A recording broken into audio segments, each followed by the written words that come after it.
What's up, everybody? Nothing. No, was I supposed to answer that? Nothing. No. I mean, you're included in everybody, don't get me wrong, but I hope it so. was not necessarily. It was just more of a general, like, hey, how are you? And you don't need to answer that either. Yeah. Don't feel like you need to. But yeah, no, we're back. It's outside the cinema. This is episode 900, I think. Oh, wow. Yeah, I think today's 900. Wow. Which is impressive. Yeah. Or sad. 2 years to 1,000, roughly? Well, a little less. Yeah. Little less. Huh. Because you figure we do an episode a week, 52 a year, that's 104, so Yeah. 11 months from 1,000? Yeah. No, not 11 months, sorry. I'm agreeing. I'm not doing the math, but I agree. That makes 2 sense. years minus a month, which would be 23 months. That sounds like a long time. It does, but guess what? Travis would be a junior, and That's insane. That's insane. My kids are graduating next year. Also insane. Yeah. What's insane to me? Did I tell you the name the tune story with Nova? I don't think so. We were just doing it was like from 1 second of the music randomly throughout the song, name the song. And we're doing a few. Nova gets up to take some stuff into the kitchen, and a song comes on, and in my head I said, "Oh, that's Rebel Girl by Bikini Kill." But I didn't say it out loud, but I heard it. And Nova had said it. It's like, holy shit. I think you might have. Now that you say that. I did, yeah, because then we talked about Yeah, now that you say that, I do remember that story, but that's a cool story. But they do stuff like that all the time. Like one of them, they just start singing along with like these songs that were weird for me to listen to. Back then, they know the words to stuff. It's not just like, I want it that way or anything, but it's like right. She was listening to the Butthole Surfers, and I'm like, oh, what you got there, Pepper? And I named off like the 3 biggest songs. And I'm not the biggest Butthole Surfers fan, so I'm not like, I was just like hoping to guess, and be like, ooh, look how smart I am. But she named a song I didn't know. And I'm like, Fair. Good for you. Fair. I said, good. I've never heard of that. That's great. So, yeah, they surprise me all the time. It's great. Yeah, that's cool, man. That's cool. Yeah, there's not a whole heck of a lot going on here. We were just kind of talking about how I still need to replace the iPad, and we realized that the iPad is over 8 years old. Yeah. And we're doing these revisits for this month. So this week we're doing Strip Nude for Your Killer, which was on Chris's first episode as a full-time host. Yep. And what's the other one we're doing? Strip Nude for Your Killer and the Final Terror? Yeah. Yeah, which is one that, if I remember correctly, I had a file that didn't work. No, I couldn't watch it. I think this one was one where the titles got mixed up. Oh, maybe. And you watched one, and I did, and we did yours since I knew a little more about that one than you did about mine. Okay. I think. But I hadn't seen it. But stuff like that has happened a bunch, files not working and everything. So it could be. I don't know. Well, back in the day when we, the first 5 years of the show, getting films for the show was not always as easy as like just searching what it was on because there was nothing then. Yeah. The only thing that we had then was essentially Netflix streaming had really kind of just started. Wow, yeah. And like there was no Hulu, there was no Amazon Prime. I mean, there was Amazon Prime, but there wasn't Amazon Prime video streaming. Right. There was no Peacock, there was no HBO Max, there was none of that. Yeah. It was Netflix was the only one that was streaming any movies. And it was amazing. And back then it was great because they had all kinds of crazy shit. Yeah. Yeah. Now, like I just almost just pretty much quoted Ollie's in our chat. Hey man, cool story. You heard it on the podcast called Outside the Cinema. Great. I think you did tell that story last week now that as soon as you said Bikini Kill. Yeah, I said it out loud, and I'm right. like, yeah, I didn't tell somebody else this. I told this story sitting right here. Yeah. But for those of you that didn't listen to that episode, there you go. But yeah, easy. Back in the day, like Netflix, if you watch Survival of the Film Freaks, which is a documentary I directed, available on a bunch of those streaming services.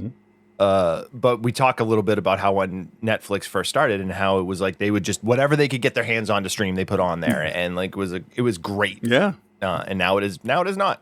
No, So- I don't see a whole lot on there that I want to watch. Movie wise, nothing. Movie wise, nothing. Yeah. So, but yeah. Anyway, on the show this week, Strip Nude for Your Killer, which is actually, I believe, the third time we've reviewed. Yeah. this, Okay. I'm if glad you said not that. mistaken. Yeah. But it was the first film that we reviewed on an episode where Chris was the full-time host, which is, I want to say, around episode 56. 56. Yes, it's right around 56. Right around or exactly episode 56, which you can listen It's to. in between the 55 and archives. 57. Yes, it's the episode that falls directly between the two. Yes. And you had not really seen much of the Italian horror and giallos that you obviously have now seen all of. So it was kind of throwing a stone at you. Yeah, it was sort of like I don't understand what is so great about this genre, because I take your word for it that there are great ones, before I watch them. Yep.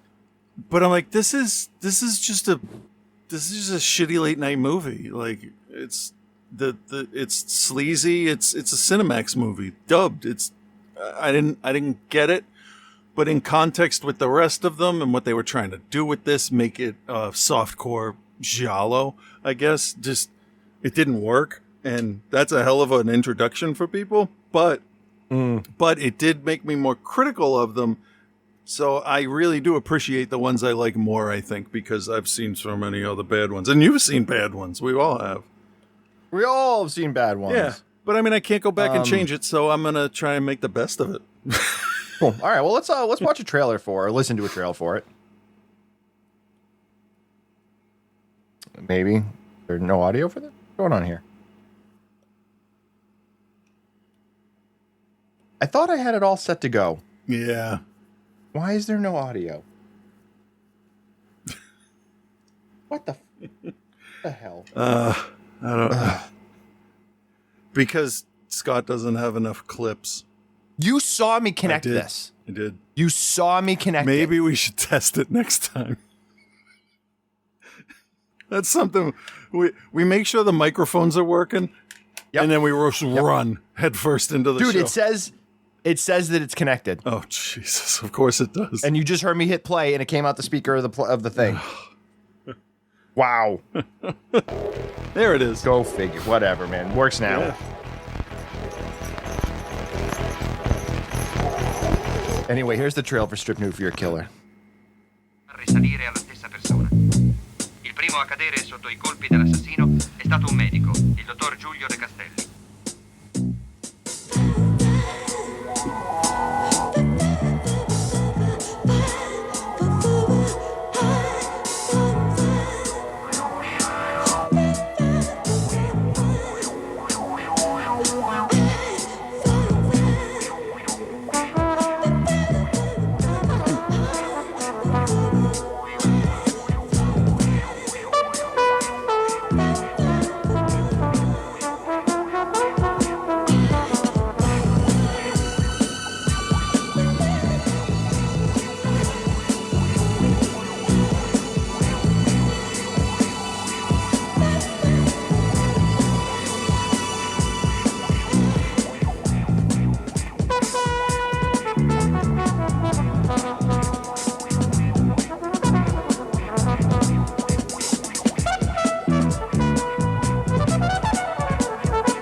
All right, that didn't help anyone, but So there's the theme.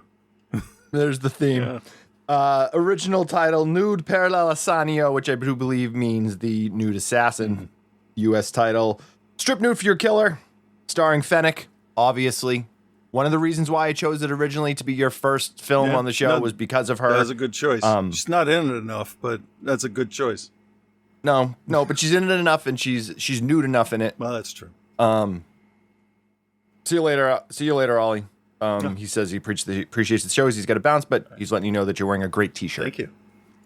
Yes. But But yeah, so, and one of the other reasons this was chosen is I kind of wanted to give you the trial by fire. Yeah.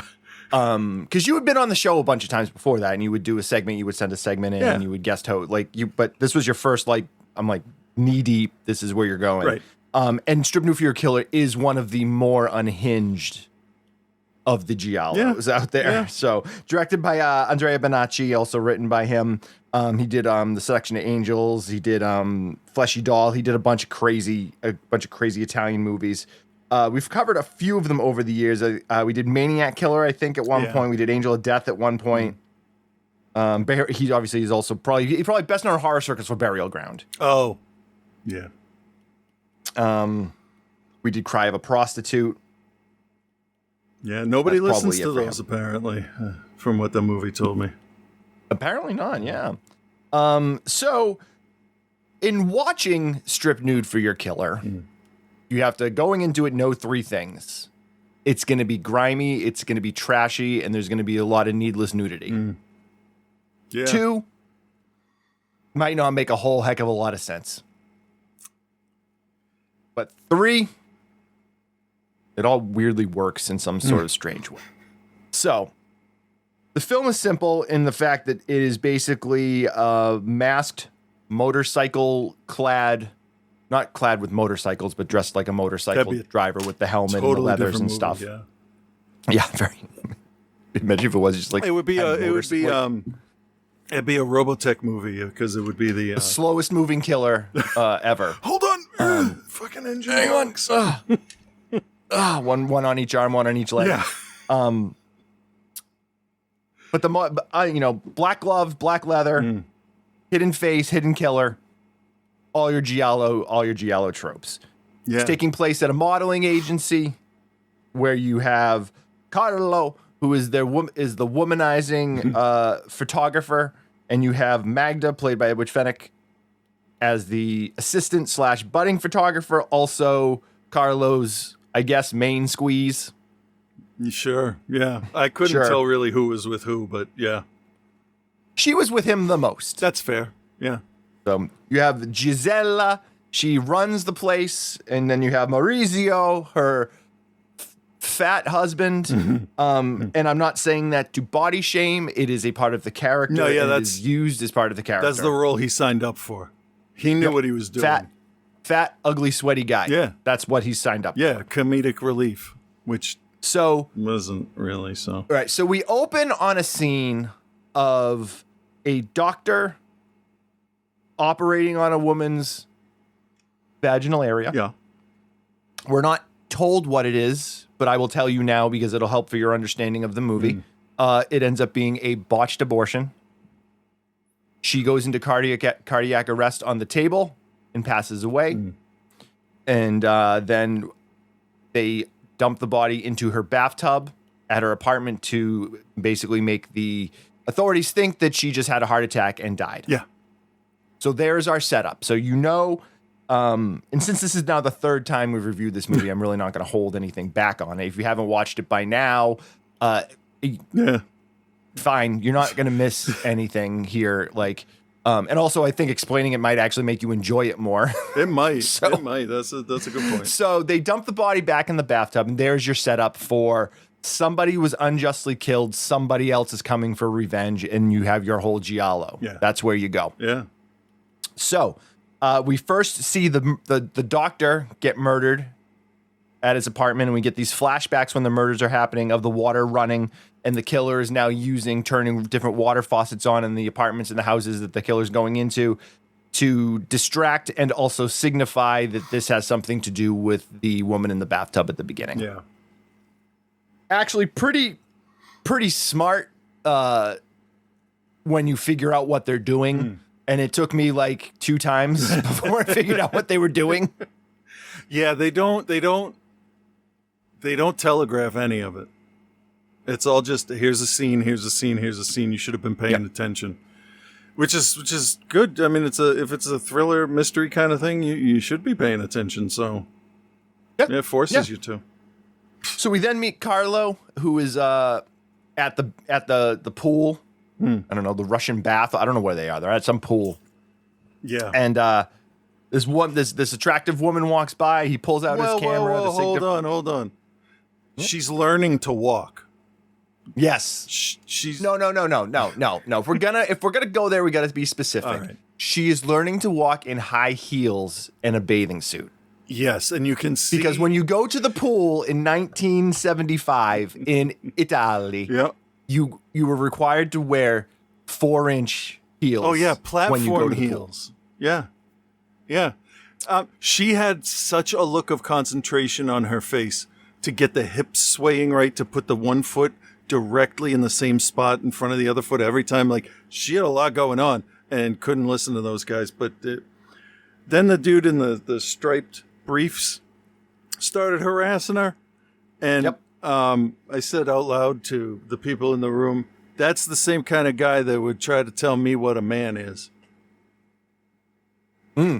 He's just, because he's just brash and brazen, and he's wearing just like the nicest Pride Parade trunks I've ever seen. So yeah. I don't know. This movie doesn't drip misogyny. It will make you that way for about 45 seconds after you finish the movie.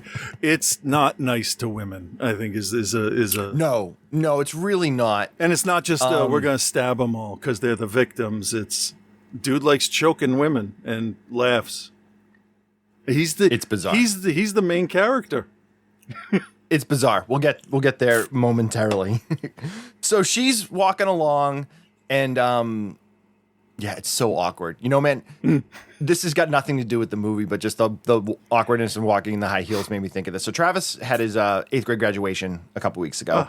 Nice. And they do the thing where, you know, they have the kids cross the stage. I mean, I know it's only 8th grade, but like, no, it's a transition to high school. That's for sure. And step. Here in Wakefield, they don't go the high school. There isn't like a junior high in the high school. It's a different school. So when they leave middle school, they literally leave middle school and then go to the high school. Yep. Makes sense. But anyway, so I couldn't help but like keep chuckling because all the girls in his class were wearing nice shoes, and a lot of them were wearing high heels, I'm assuming for the first time, and watching them all try to walk across the stage and not fall was singularly the funniest, but also like most nerve-wracking thing I've ever seen in my life. Yeah, because you're happy for everybody, and you don't want to see somebody face plant because you're afraid you're going to laugh too loud. Right. But it's nobody did. Thank God nobody did. Yeah, that's a tough situation. But it was like, it was crazy. But anyway, getting back to this movie that hates women. Yeah. So Carlo then starts talking to her, starts taking photos of her as she's walking by, which again, intrusive and wrong in every single like manner. But apparently 1975 Italian photographers could do whatever they wanted. Yeah, I mean, yeah. Duh. So he keeps talking to her, keeps following, oh, you're beautiful, blah, blah, blah, blah, blah, blah, blah, blah. And then they go into the sauna, and he's going to take pictures of her in the sauna. And then he's like, oh, I'm a photographer. I work for this agency, blah, blah, blah, blah. And she's like, and then she's interested because he's, oh, well, you know, this guy can do something for me. Yeah. And no then proof. He proceeds to, no proof. Right. But then proceeds to tell her that she's too fat. So that's his proof right there. Right. And I will tell you, she is not. No. She is not even remotely. I believe it's Femi Bunsini is the woman that played Lucia. And she's beautiful. Yeah. She's beautiful. She's gorgeous. Like, beautiful. And he's like, well, you could lose some weight around the middle. He's nagging. I get it. Yeah. He's like, you lose some weight around the middle, but you know what? Take your clothes off. We can have sex anyway. Yeah. And that's exactly what happens. That's true. Oh, God, that's awful. He's like, hey, I don't find you that attractive, but if you wanted to strip down and have sex, that's fine. I think this is why they don't have an English dub that's easy to find, because then you would know like exactly what's, because you got to read the situation, see what's going on. Some of the jokes land flat, some of the lines, you know, it's missing the enunciation to really get, and maybe they did dub it and thought, oh shit, this is going to make everybody look bad. Yeah, I've never watched the dub version of this. I've only watched the subtitles. Yeah, I don't even know if there is one. I think there is. I think Shameless did do one. Okay. Anyway, but so then he brings her to the modeling agency and is like, hey, here's our new star. And they're like, nope. We've got these other women that are already being paid to be here. Yeah. But we learned that the woman, Gianna, that runs the runs the agency, has a penchant for young women too. So anyone that can be a like user of women in this, including a lesbian, is shown to be that way and shown to be brute and like just not like no care for feelings, no care for emotions, none of that. Yeah. So we then meet Fennec's character, who we realize that she's like the photography assistant, but she also looks to do photography on her own. She's got the hots for Carlo because she comes into the room and is like, "Oh, could you draw me like one of your French girls, Jack?" Takes the top off, and then they do it, and then they're like a thing or whatever. But we know that Carlo is a womanizer because we already saw him have sex with this other girl, and they keep talking about how he's a womanizer. Yeah, that's a big hint when they tell you he is. Yep. And meantime, we have this ever-changing body form that is the killer. Because in one scene, they're like jacked. The next scene, they're like little. Then the next scene, they're like of average height and size. Yeah. And it's a male voice doing the breathing when it's the first-person shot. Yep. But also, they have them dressed in this motorcycle helmet with a visor on it that is tinted so you can't see in, but also most of these murders are taking place at night, so I'm assuming the killer can't see out either. Yeah, that's fair. And they're in this like skin tight black leather motorcycle like suit, and it's just like it looks cool, but it's super unpractical. Like when you start to think about it, it's like this doesn't make any sense. First of all, if you're in that suit, how can you sneak up on anybody? I don't know if any of you have ever worn a leather jacket before, but not what you would call quiet. They're louder than windbreakers in the wind. Really? Yeah. Really? Yeah. Either way, so the killer starts knocking off people. He knocks off one of the models, and then the husband tries to seduce one of the other models, and then he gets knocked off in one of the strangest scenes ever. Yeah. Too. So the husband brings one of the models to the house, essentially kidnaps her. Yeah. Because she's like, "No, I don't want to go." And then he's like, "No, just come with me. Just come with me." He like drags her into the car, and then he's driving like a maniac. And she's like, "No, I want to get out. I don't want to go." And then they get to the house, and he's like, "Oh, no, just come in for a minute." And he gets her to come in, and then he like tries to throw himself on her, and she's like not interested. Yeah. And then he's like, "Well, I can pay you or whatever." And she's like, "That's not what it's about." And then she just gives up. Just gives up. She's like, "All right, I guess we can do this then." Yeah. And then he proceeds to try to do this. And then immediately within 5 seconds is like, "Well, I guess I can't get it up. So never mind." Yeah. What was the point? And she's like, yeah, and then rather than her be like mad, she's like, "Oh my God, it happens to men sometimes. It's okay." And he's like, "Oh, but it always happens to me, and I can't blah, blah, blah, blah." And he's like, "Here, take the money because I brought you here." It's just this really bizarre scene, and you're like, okay, this is weird. And then you know what? It gets fucking weirder. Yeah. Because then she leaves and goes about her business. Meanwhile, he's like in his underwear, standing there being like, "Oh, blah, blah, blah, blah."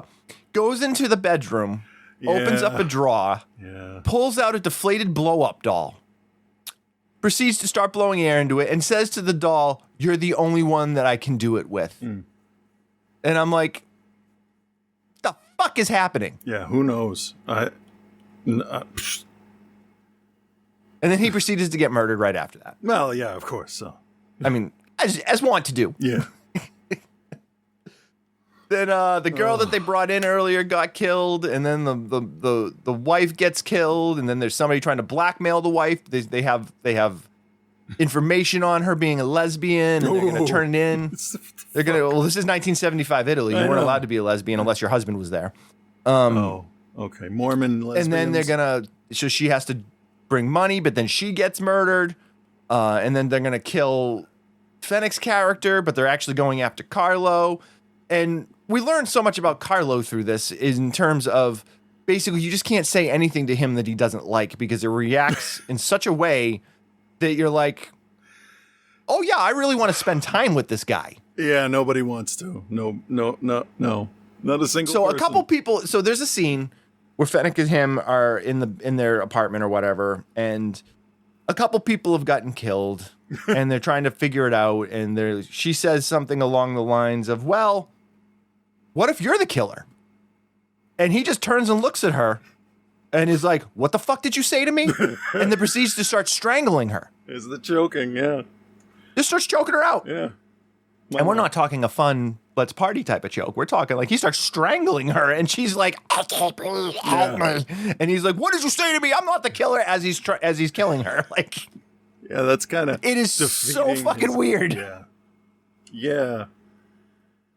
This So movie's weird. trying to be like three different things. It's like angry at the world and women, and it wants to be a mystery, and it almost feels now to me like a parody of what giallos are because of the male breathing, the constantly changing killer, the terrible kills that are like done with the character blocking it from the camera, stabbing a guy.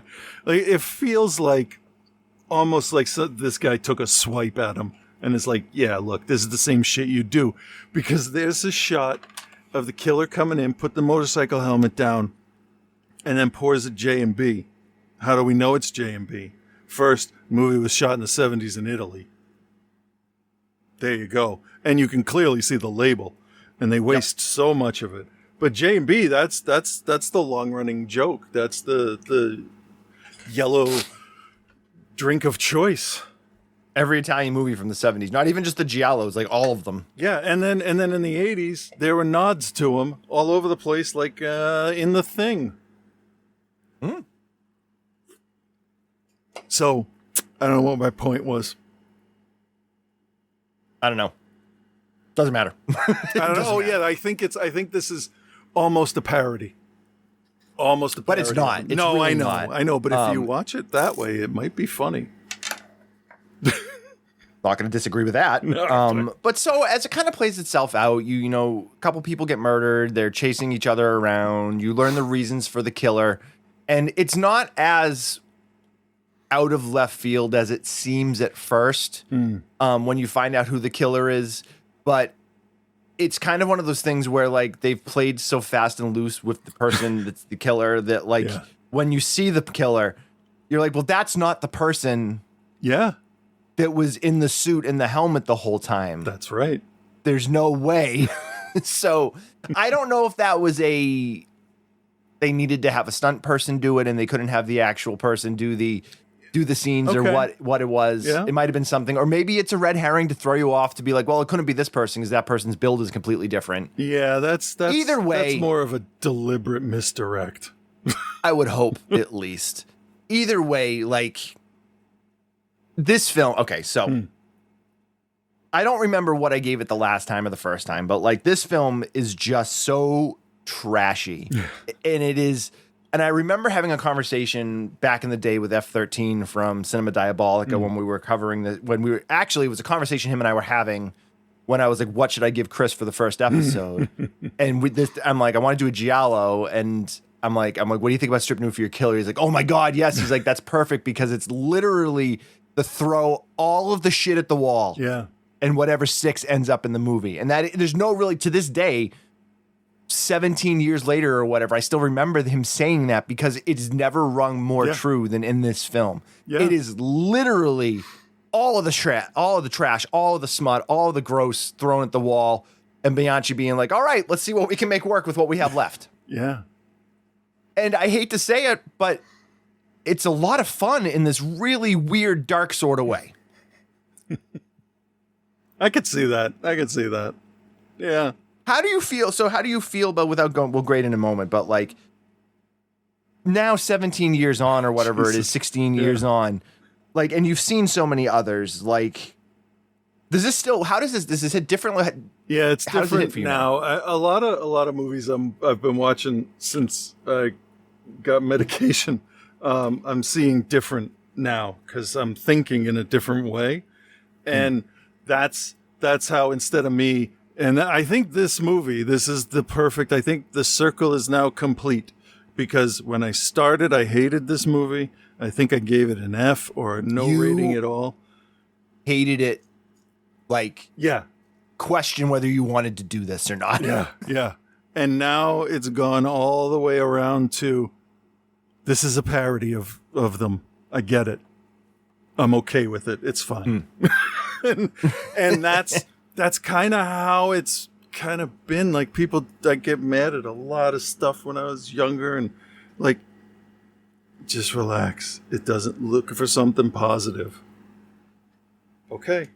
And then it works most of the time. I had a panic attack this morning, but I brought that on myself.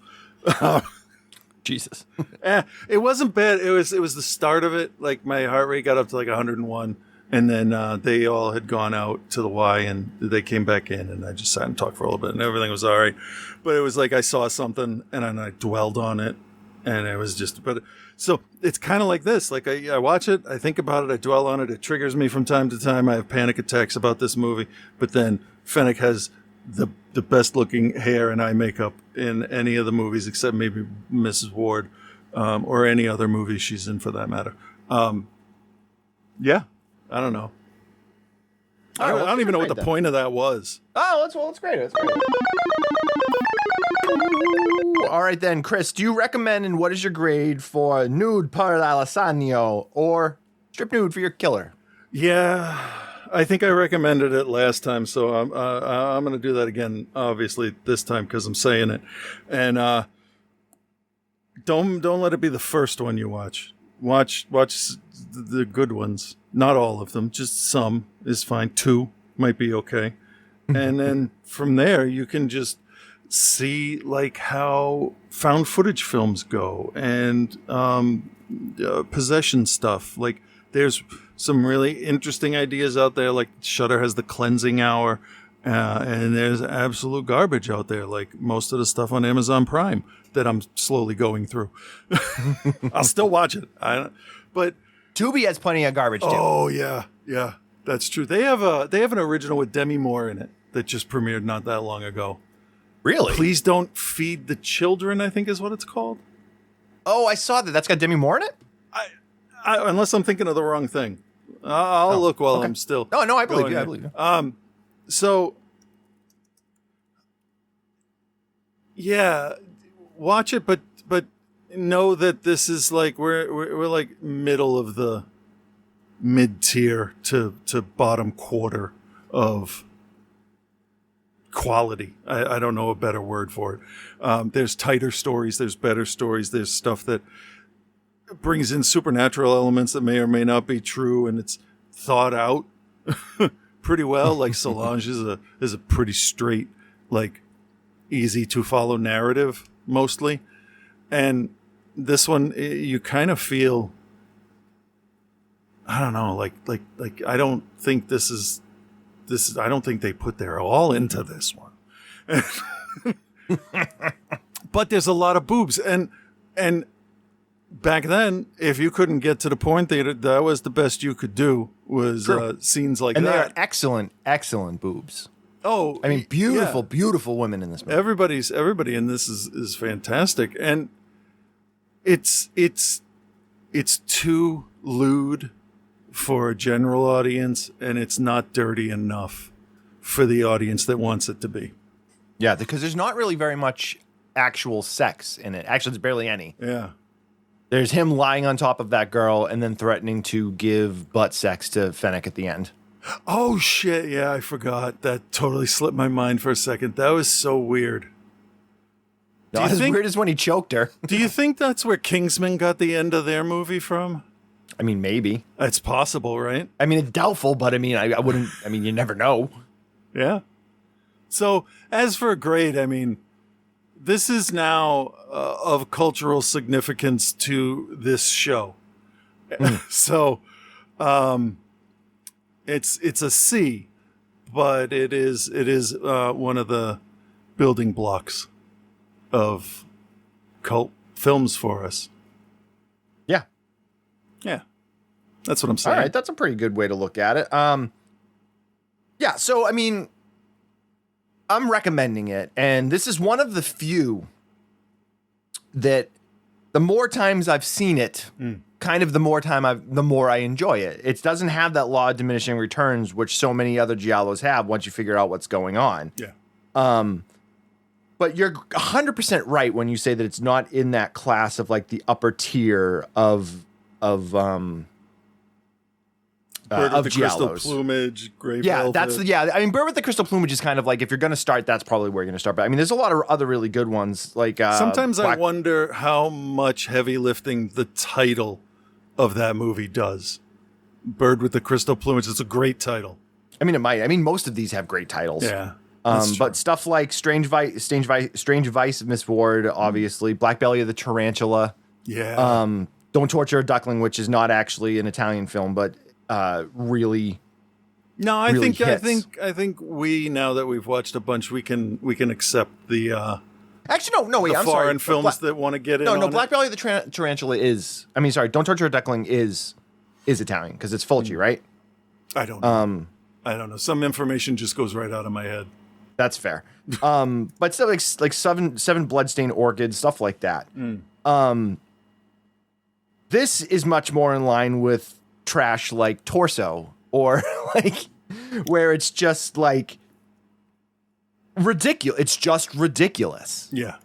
And it's trying to be ridiculous, I think. I think they wanted to make one that was everything thrown in, mix it all up and see what we get. Yeah. And it works. It works. So, like, in terms of the, like, quality of the film, like, yeah, no, it's not going to be a Bird with Crystal Plumage or What Have You Done to Solange or something like that, where those are just masterfully made, masterfully written, masterfully acted, directed, like, just top-notch, top to bottom. Yeah. This one is crazy in all of those ways where those films don't go there. This one does. So it's the type of thing where, for me at least, it's in that top tier of secondary giallos. Yeah.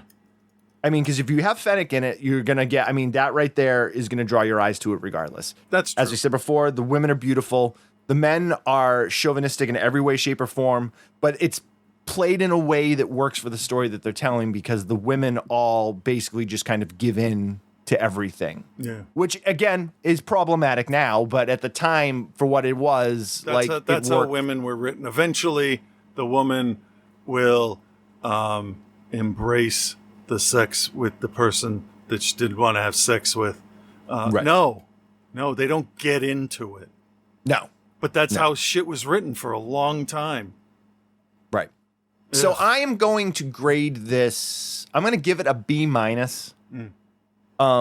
But if you go into it with the right mindset and you're a fan of the Italian films and you're a fan of the actors and actresses that are in it, like it's a no-lose situation because it's so ridiculous and you love the people in it and it has all the tropes that you expect from a giallo. Yeah. Yeah, cool. So there you have it. Yeah. I promise we won't cover it again.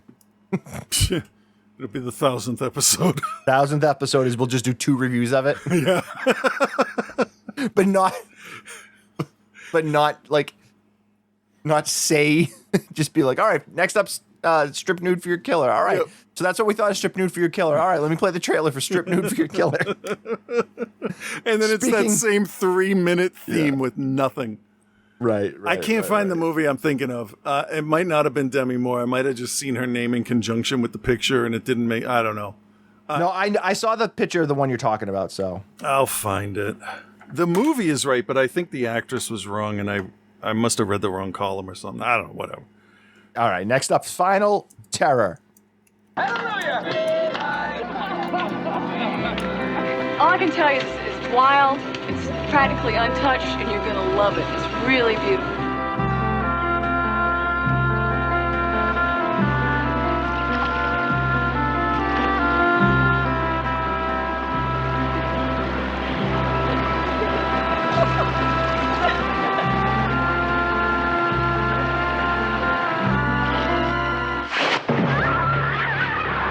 There is nothing to be afraid of. They wouldn't have left us up here all night if there wasn't something wrong. Your friends aren't really missing. They're not really dead. This is just some kind of joke. What the hell was that? That thing that's out there, whatever it is, can't be real. It's just your imagination. I swear I'm not dreaming! I'm not dreaming! Or maybe, just this once, You're dead wrong. Once upon a time. The legend is told in Not too whispers, long. an unholy tale of an unknown force alien to this world. You don't know what you're dealing with, lady. Without knowing, they have awakened a terrifying evil. We want to get out of here! Alone and unprotected, now comes the naked horror.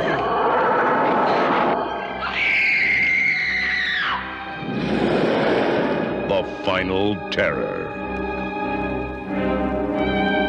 That is a solid trailer. Yeah, that's how you do it. All right, The Final Terror, 1983, directed by Andrew Davis, ladies and gentlemen. Director of The Fugitive, starring Harrison Ford. Right. And also Holes and Under Siege. Holes. The Disney one? Yep. Okay. Also directed Collateral Damage, All right. A Perfect Murder, Chain Reaction, The Package, Above the Law, and Code of Silence. Andrew Davis made some hits, guys. Yeah. We can thank Andrew Davis for Erica Laniak popping up out of a cake with no top on in Under Siege. And I mean, just for that, this film deserves an A. Also starring Adrian Zemed. You might remember him, Chris, from Grease 2. I remember him from TJ Hooker. I think I remember him more from TJ Hooker. I don't think It's I a saw lie. Grease 2. Dude, you are Grease 2. Hey, I shower every day. Grease 2.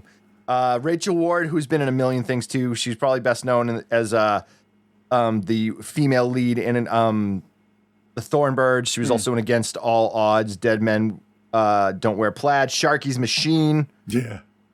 Yeah, she's another one that had a great career. This film has got like 3 or 4 people in it that all went on to have really good careers. Yeah. Daryl Hannah in one of her first roles. I you forgot guys might- she was in that. I mean, Wall Street, Kill Bill, Splash, Blade Runner. Daryl Hannah's a legend. Yeah. Also, Joey Pants. Oh, I love Joey Pants. When I saw love Joey calling him Pants show Joey up, Pants. Huh? Joey Pants is the man. Yeah, Memento, yeah. Bound, Matrix, also in Fugitive. Yeah. Don't forget Goonies. Don't forget Goonies. That's true. Don't forget Goonies. Mark Metcalf, Needlemeyer from Revenge of the Nerds, but affectionately the Twisted Sister guy. Well there, Mr. Sister. What do you want to do with your life, Chris? I want to rock. There we go. All of these great actors and actresses, early roles in this film with the director that went on to. These are films that I love because of those stories of like these people like that made this low budget horror movie. Obviously had a lot of fun doing it, and then went on to bigger and better things, which is always great. So the story of The Final Terror is very simple. You have a bunch of camp rangers and forest rangers that are like in training to become full-fledged rangers. And they're going to take them out on a forest river ride thing where they're going to go out and do a bunch of different tests and like training and stuff out in the woods. Yeah, so, it's literal team building on the ropes course, pretty much. Essentially. Yeah. Essentially. So the whole plan is you have Joey Pants's character, Egger, who is kind of the weirdo, works for the guys. He drives the bus, but he's a weird dude, and like he says weird things, and he like pushes buttons in weird ways, and just like is just kind of like off. So they head out into the woods. They're doing the normal stuff that they would do. They're by a campfire at night, and of course, someone tells a ghost story about how there's a mental asylum they drive by on the way there, and they talk about how one patient escaped from the mental asylum. Her son, who was born, got her out or whatever, and she has never been seen since. So there's your fucking Friday the 13th campfire, whatever story. It was nice that they were all adults. Like, yes. They were all like of legal drinking age now. They, of course, were back then because it was probably 12. I think it was 18 but at the time. they were all responsible, quote unquote, responsible adults that have a job that people depend on for safety. So that's, for me, that was like, oh, okay, good. They won't make as many stupid choices. Right. I don't think I was let down by that, but No. I mean, no, and it's your very standard slasher in the woods yeah. story. Unseen killer picking people off one by one. But Yeah. you know what?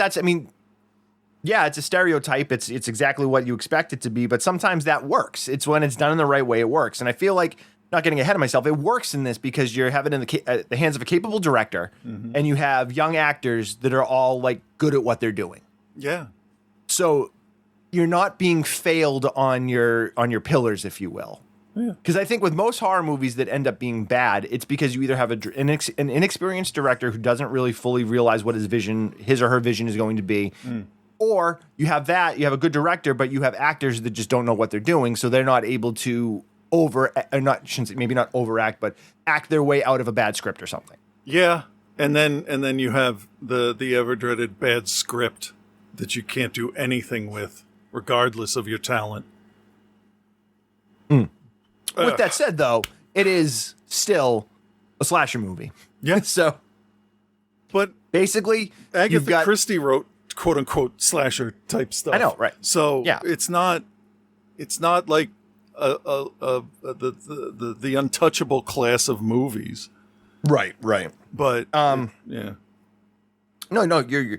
I mean, this is you got your group of kids. Everyone plays their part. You have, the blonde girl. You have the black kid. You have the overexcited kid that used to be in the army or whatever. And then you have like the nice kid. And then you have it's got all of your pieces you need there. So Yeah, and they're all generally good people, which is a refreshing change from except for the one kid who was the former army student. He was a little much at times, but at the end of the day, he's still best of intentions. But it all starts with them walking Adrian Zemed out to the woods. They're going to go look for pot because there's like the story they keep talking about how there's been a lot of pot grown in the area, and then they kind of leave him in the woods and he disappears. So now they all start to go out looking for him, and then that's obviously when people start to get picked off. Yeah. Killer is very simple in the fact that they're just kind of unseen, using camouflage, bushing and like long grimy hair and stuff to kind of just be able to hide in plain sight. They show that actually done very well a couple times. Yeah, that's always creepy to me. When they're in the scene the whole time and you don't know it. And yeah, 2 movies did that really effectively. The French one, Inside, and the first Horror in the High Desert had the first scene in a very long time that made my skin crawl. It was that creepy. I was so impressed. I've shown as many people as I can. But I'm like, wife, let me show you this absolutely terrifying scene that's going to happen in an hour and 40 minutes. Because it doesn't, I don't think it means as much if you don't know the main character in that one. Like what they're doing, why he's there. But yeah, that's always fun is what I'm getting at. Yeah, agreed. So, I mean, it's not an overly violent film. There is some blood and guts, but it's not crazy on the violence, and the kills aren't anything special. Where this film works, though, is in setting its mood and a good score to go along with it, and then also the way that they AD'd the sounds of the forest all work to give that mood a really just creepy, unsettling feel throughout, which is pretty impressive, really, considering they're just out in the forest. And I think it's got to be said that they didn't just go to the woods. This was like lush, deep woods, thick, like. There you go, Scott. Well, they say that they're driving them like 30 miles out. Yeah, but it seems like it's more dense and more real than a lot of other stuff set in the woods, where it's not a set, but it's a bunch of trees in a nice area. This is like there's rotten logs, there's bugs, they're in the woods. Like, here's a shot, let's do the scene. I'm sure that's not how it was done because like they're professionals, right? But this is they walked the woods and they found the places and they didn't recreate anything, as far as I can tell. No, as far as I can tell, it's all shot on site. Yeah. So I was reading a little bit about how this film was shot. It was shot in 1981, and then they couldn't get a distributor out of it. I don't understand that.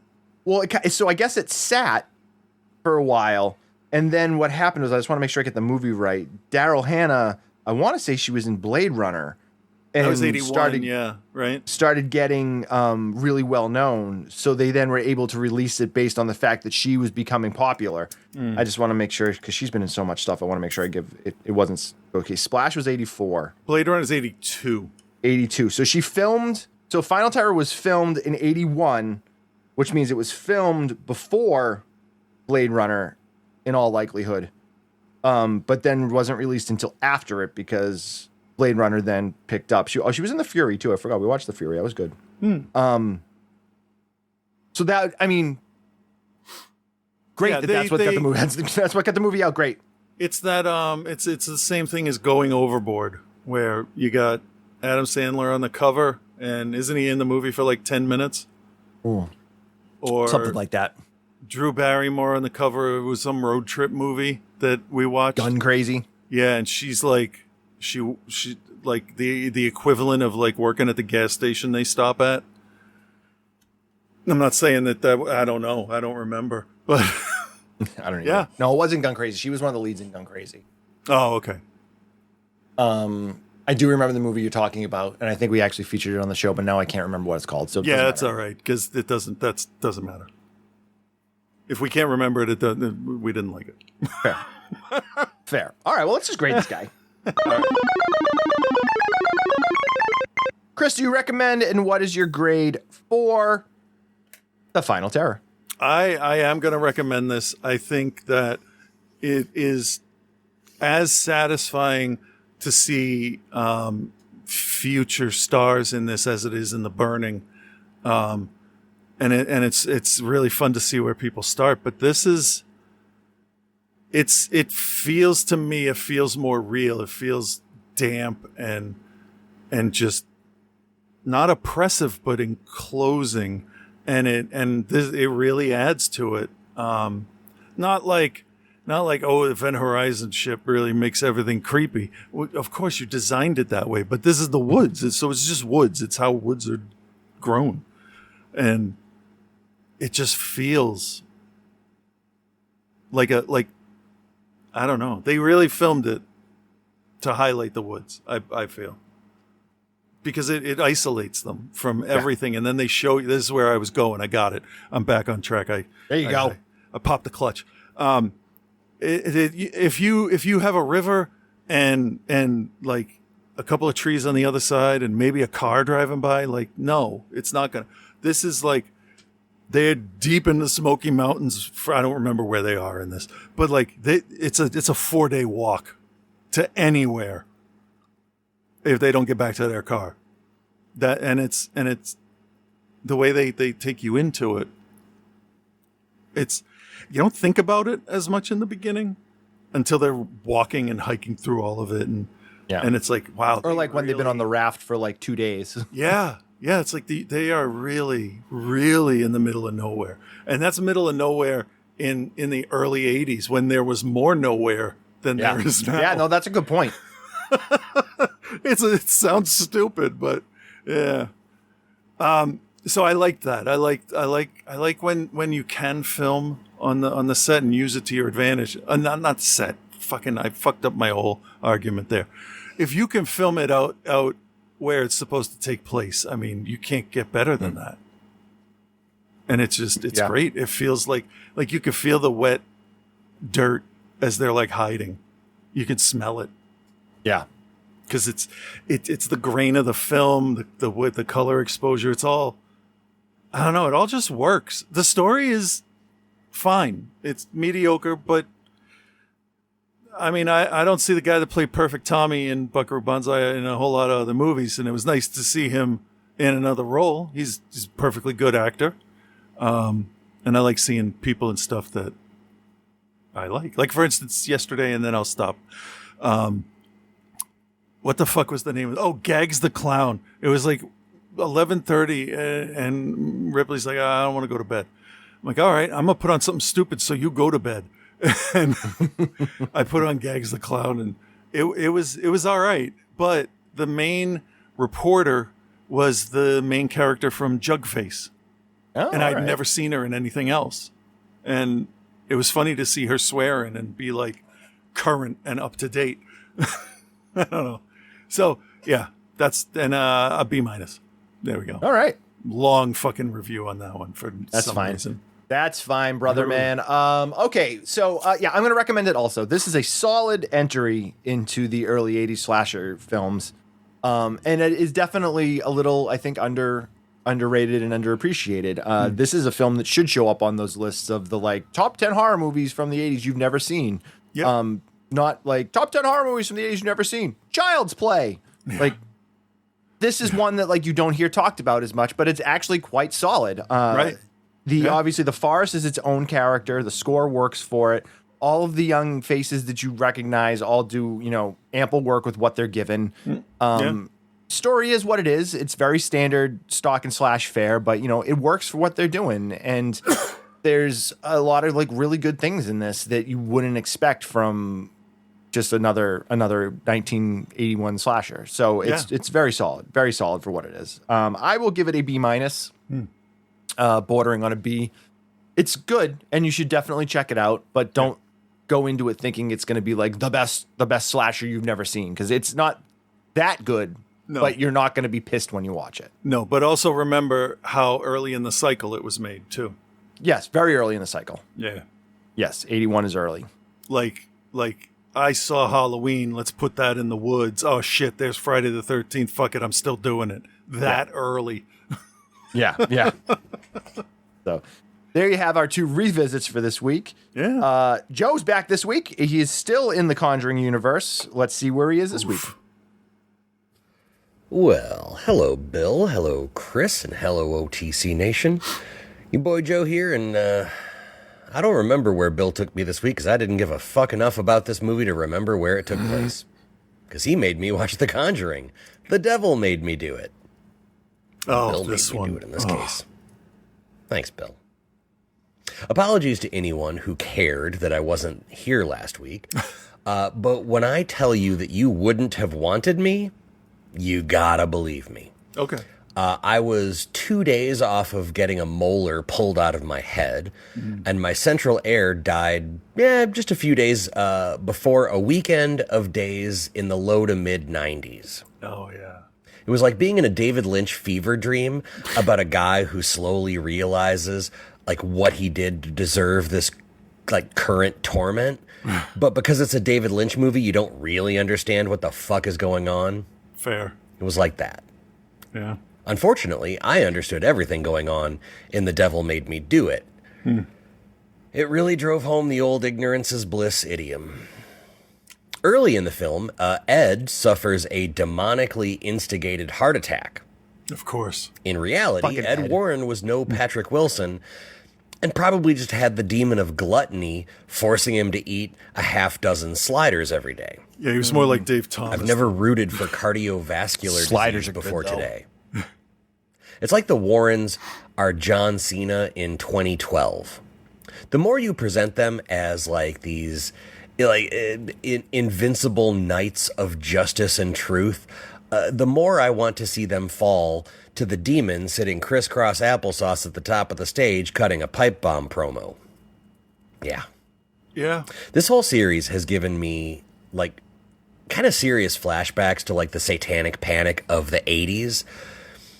You know, I grew up in Grand Rapids, which is firmly part of West Michigan. And boy, if you know anything about West Michigan, you know that there's a church on every other corner.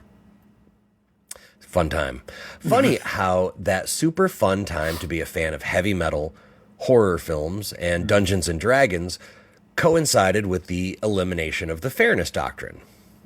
Thank you, Reagan. I'm sure it was just two things happening at the same time. Sure it was. Nothing to see here. Move along. Yep. Oh, and I'm sure in about 40 years, this won't come back to haunt us like a family moving into a former funeral home in Connecticut. Yes. Shout out to my parents for not buying into that bullshit and recognizing that I was smart and sane and empathetic enough to listen to whatever I wanted and watch whatever I wanted, and not thinking I was going to become possessed by a demon because I was listening to Ride the Lightning. Greatest metal album of the 80s. There's a point to this. I promise. But also, spoiler alert. Irresponsible parenting is kind of the crux of this film. Not from Ed and Lorraine. Oh no, they're blameless over the course of 7 movies so far. Instead, it's a priest who, like the Warrens, is charged with keeping a collection of evil artifacts and tomes, but is also secretly raising a child because he broke his vow of celibacy. You silly fuck. Only the Warrens are cool and strong and faithful enough to the good Lord and good looking enough to have a whole big, cabinet full of demonic shit and be good.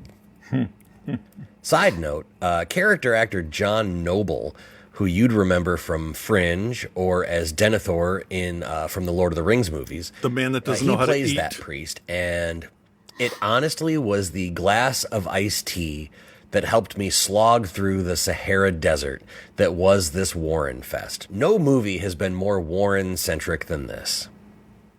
Spoiler alert, it's my least favorite of the series so far. It's like Lobster Fest, Warren Fest, but it tastes like Aquanet and cigarette ash, and Ed Warren was a sex pest. Yeah. So the little girl the priest raised became fascinated by the power of the dark side. And honestly, who could blame her? Better clothes, better music, better celebrity endorsements. What does the other side have? Scott Baio? We've got King Diamond, and that dude fucking rules. The conceit here is that Satanists adore chaos, and that's why this lady, who looks like if Doug Jones was playing Norman Bates at the end of Psycho, is doing what she's doing. Okay. You know what? I'm going to let the Christian stuff go now here. I promise. But there's almost no connection to the family she's terrorizing, and that's how they brush it off. And the whole story of this movie is so lazy, it might as well be my cat when he finds a decent sunbeam coming through a window. You're not going to get much exciting things done. The Warrens prevail and save the day, but there's so much more than that. In the course of this movie, they perform multiple successful exorcisms, help the police solve a murder and a missing persons case for which they are thanked by that cop like they saved his presumably abused wife. They stop the Doug Jones-looking satanic witch from working the young man that she's trying to torture like a mech suit and making him kill himself. And they have a love story for the ages. They take time out for that. Yeah. One thing they can't do is save this young man from doing prison time. Yeah, he did about 5 years. But, I don't know, they saved him from the electric chair.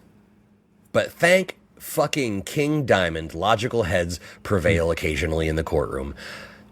As part of my job, I am in court 2 days a week. And if you don't think that when I get to work tomorrow, today's Sunday, I'm going to ask almost every defense attorney, prosecuting attorney, definitely our district court judge, and at least one circuit court judge. Shit. Question number 1 is going to be, how quickly would this get laughed out of a courtroom now? Yeah. Question 2, there's no way this attorney doesn't get disbarred after only needing 5 minutes talking to these 2 snake oil salespeople who don't even have any actual fucking snake oil, right? Yeah. Question 3, are you ready for the thing? Yeah. Yeah, you are. I am. That's the one I know the answer to. The good. I guess watching Ed have a heart attack was pretty cool, I guess. The bad. It's like watching John Cena versus Sheamus from 2012. There's just nothing there. The Conjuring, The Devil Made Me Do It, is going to go ahead and get a D+. It's the worst in the franchise so far. Actually, you know what? Let me go back. There was one more thing good. There's a couple moments where a demon is in a person's body and it's twisting their body up. That was actually a pretty cool effect. The crunch of the bone, the wet crunch of bone, and the whole body contort. It was really cool. I'll give it that. I'm wrapping up the Conjuring universe next week with The Nun 2, which I hear is crap. Can't wait. Until then, be good, everyone. That Devil Made Me Do It film, I remember watching it when it came out and just immediately forgetting everything about it because it was just so lackluster. Yeah. Yeah, it was a fluff piece. To say the least. Speaking of fluff pieces, here's Reverend Scott.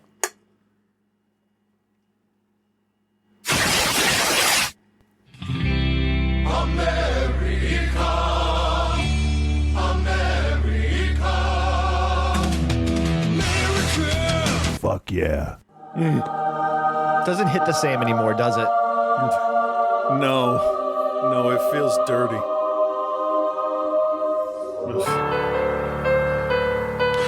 Holy shit. Also doesn't hit the same way anymore. Yeah. With Reverend Scott. Cut off jean shorts that are like cut off like to the point where like his balls are hanging out. Wow. Oh, it's amazing. Well, that's some freedom right there. That's what America's about. It is true. America. Freedom.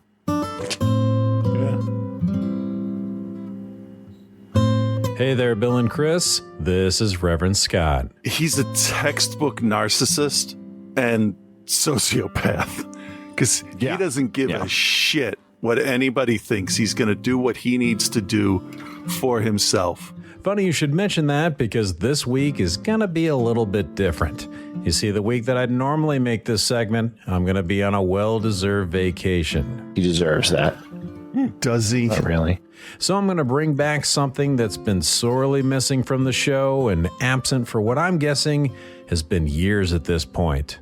The top 6 list. It's time for the top 6 list. Gonna get slammed, baby. 1, 2, 3, 4, 6, 5, 4, 3, 2, 1.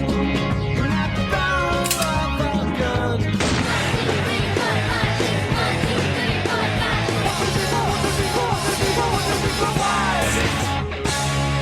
It's time for the top 6 list.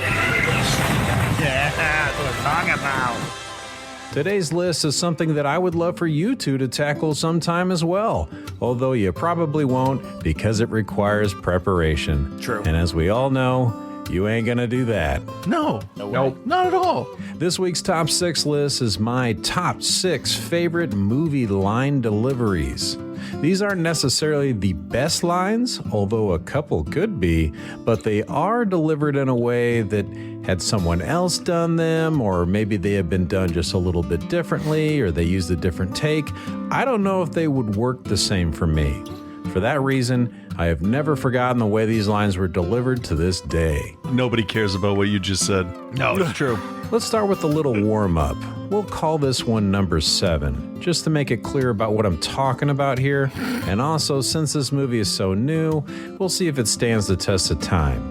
But it's Captain Bloodsoe's line delivery in this scene from Mission Impossible: The Final Reckoning, and it's absolutely amazing. You must be Captain Bloodsoe. And you must be out of your mind. Just beautiful. In at number 6 is one particular line delivery from The Princess Bride, and it comes up more often for me than any other. Mostly because of Andre the Giant's line delivery, but also because you just get a lot of opportunities to rhyme this line with sentences ending in the word it. No more rhymes now, I mean it! Anybody want to feel it? Yeah! The number of great line deliveries in that movie is inconceivable. At number 5 is another movie that seems to have endless great line deliveries from a variety of over-the-top characters. The Boondock Saints, of course, has Willem Dafoe. This was a fucking bomb dropping on Beaver Cleaverville. For a few seconds, this place was Armageddon. There was a firefight! But even more amazing is most of the lines that come out of the mouth of Papa Joe. I shouldn't have done that. You're not supposed to tell a guy you gotta kill him no more. I gotta tiptoe through the tulips with these assholes. Taking all the fun out of the job. I'm having a shitty day. I'm depressed. Tell me a funny joke. Go, I'm not funny today. I know. I'm having a hard day. This joke sucks. It's a stupid joke. Continue the joke. I couldn't really play the whole scene due to Papa Joe and Ron Jeremy insisting that Rocco replace black people with the N-word in this joke, but You get it. Oh, did I? No, I don't think so. So my number 4 is kind of hard to hear, so I amped it up a little bit, and it's infinitely enhanced by the visuals of a zooming close-up in the scene, but it's David Caruso. He never disappoints, with my favorite line delivery in Session 9. Tank! Okay. Jeff, Mike, go downstairs, make sure he doesn't turn around. You come with me. Hey. Fuck you. Many have tried to match the Caruso's raw, hey, fuck you star power, but they always fail. Hey, fuck you. Oh shit, top 3 time. So this list could have easily been a top 50, and I'd still have trouble picking the top 3, but I think I've narrowed it down to some of the lines that I hear in my head as clear as day to this day, such as this perfect line delivery from Spaceballs the movie. Sir? What? Are we being too literal? No, you fool. We're following orders. We were told to comb the desert, so we're combing it. Found anything yet? Nothing yet, sir. How about you? Not a thing, sir! What about you guys? We ain't found shit. My favorite part about that is that Tim Russ was Lieutenant Tuvok in 168 episodes of Star Trek Voyager, and the only thing people seem to remember is his one line from Spaceballs, myself included. Yeah, I'd say asshole, but yeah. Moving on, a few of my list entries are considered comedy movies, so it's no surprise that there's some funny line deliveries in them. But Event Horizon, on the other hand, is probably one of the most serious films in the bunch for the most part, but there was always one line that is delivered with such perfect timing and confidence that even the audience in the theater when I watched this in 1997, I think, they all fucking burst out laughing. I'm back, motherfucker! Miller?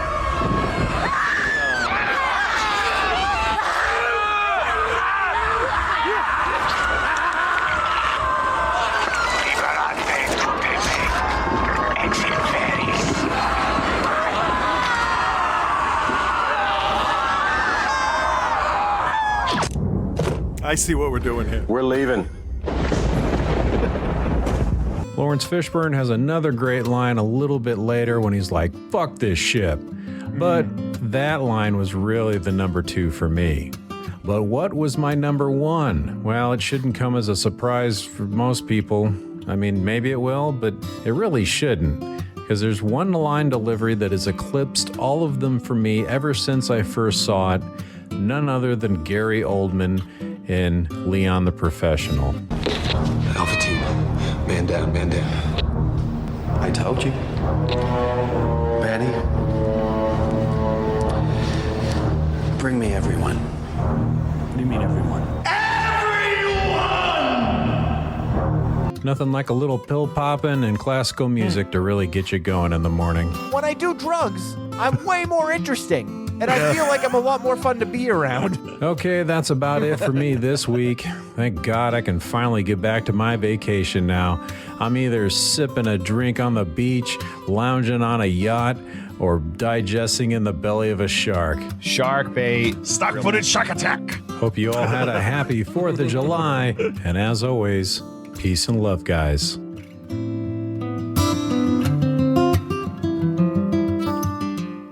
And by the way, happy episode 900.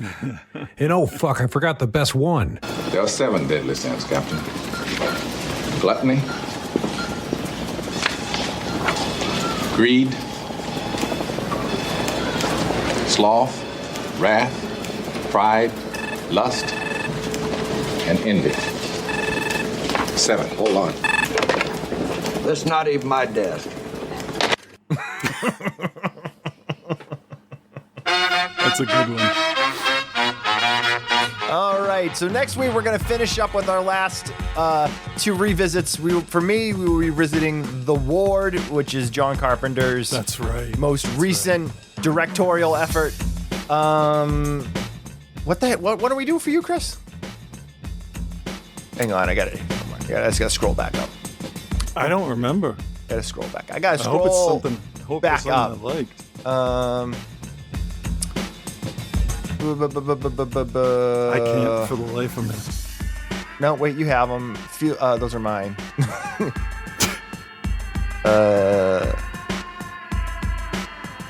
We're bad at this. I'm looking at it right now. Death Dimension. Oh, yeah. Which I don't remember. Because I hadn't seen it. Okay. All right, well, there we go. Follow Chris and I on Instagram at Cthulhu, at OTC Bill. You can join our Facebook group on Facebook if you like. If not, that's cool too. If you want to join the Patreon, patreon.com/outside the cinema. That gives you access to the shows when they're released early and also gives you access to the massive show archive. So do that if you would and help out the show. 899 episodes plus. Yes. We'll be back next week though. And everyone, if you're an American, I guess enjoy the 4th of July. Get a day off. Yeah, if you're not American, sorry, we're trying to get this back under control. Either way, enjoy life while you have it. So later, everybody.